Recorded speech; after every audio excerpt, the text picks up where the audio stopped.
আজকে আমি চলে এসেছি বোলপুর মকরমপুরের ইস্কন মন্দিরে।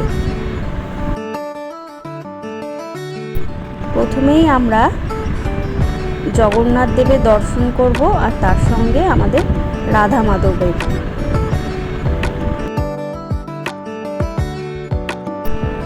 এরপর এটা হচ্ছে জগন্নাথ দেবের স্নানের বেদি, এখানে জগন্নাথ দেবকে স্নান করানো হয়।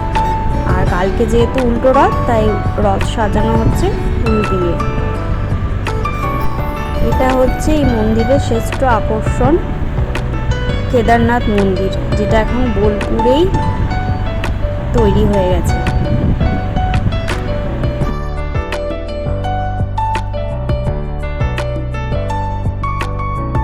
মন্দিরের ভেতরে আমরা ঢুকে গেছি। এরপর আমরা মহাদেবের দর্শন করব। খুব ভালো লাগছে মহাদেবের দর্শন করে। এখানে 3টে শিবলিঙ্গ আছে।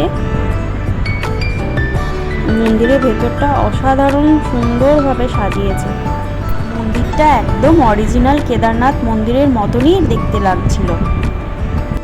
তোমরা অবশ্যই বোলপুরে কেদারনাথ মন্দির দর্শনের জন্য এসো।